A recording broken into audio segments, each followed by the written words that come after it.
Hey everybody, let's talk real quick for a minute about bad video game controller designs.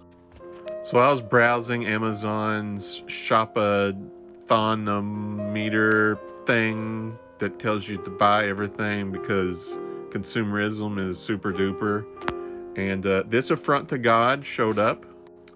And as you can see, it looks pretty terrible. I'm assuming that this is intended for consoles, although I'm highly skeptical this will work with any console, to be honest. And it's supposed to replace mouse and keyboard with a touchpad.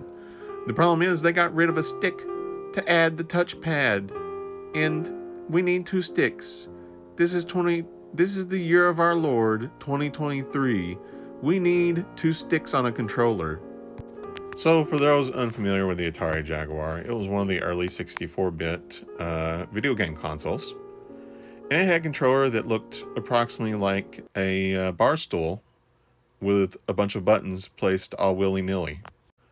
And there were some games that used like an overlay to tell you what the number buttons did, but I gotta tell you, if a controller has more than 12 buttons, it's going to be a terrible experience for your hand.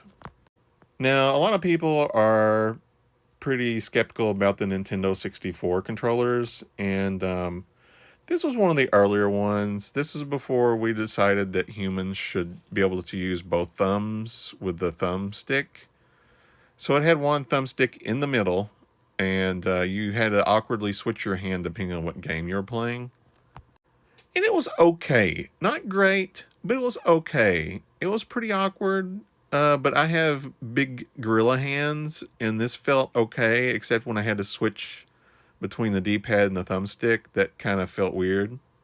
Oh, and by the way, the Atari Jaguar having the number pad, we already had that back in like the 80s with the ColecoVision controller.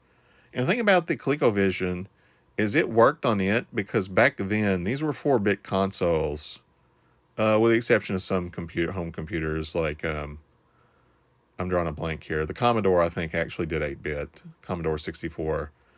But most of the actual home consoles they were only 4-bit, like Atari 2600, and those mostly only had one or two buttons and a stick. So this was kind of innovative at the time because you could do a little bit more. But that's it. Once you got into the 90s, the Atari Jaguar controller was a heinous mess. And the crazy thing about these controllers, like the Atari Jaguar and the Nintendo 64, is this was a time around when the PS1 was out.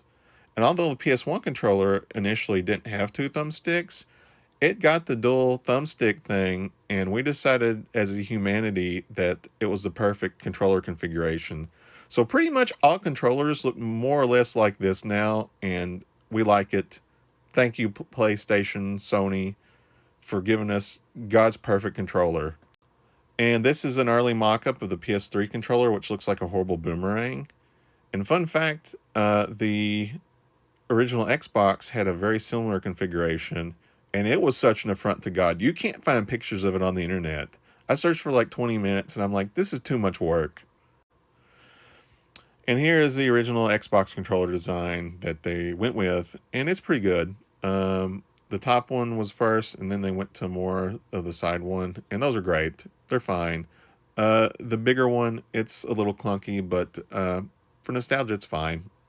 And side note, this controller was made by, I believe, Mad Catz, and it was supposed to fix the Nintendo 64 controller. And at first glance, you're like, oh yeah, okay, that's pretty perfect looking. But they had one awful design flaw. So you see that stick right there, right? So you expect it to go, up, down, left, right. So it's at an angle. So if you tried moving like to the left of the screen, you had to like perform it at a slight angle. And it was absolutely terrible. So that's my old man rant for the day. So let me know what your favorite worst controller is.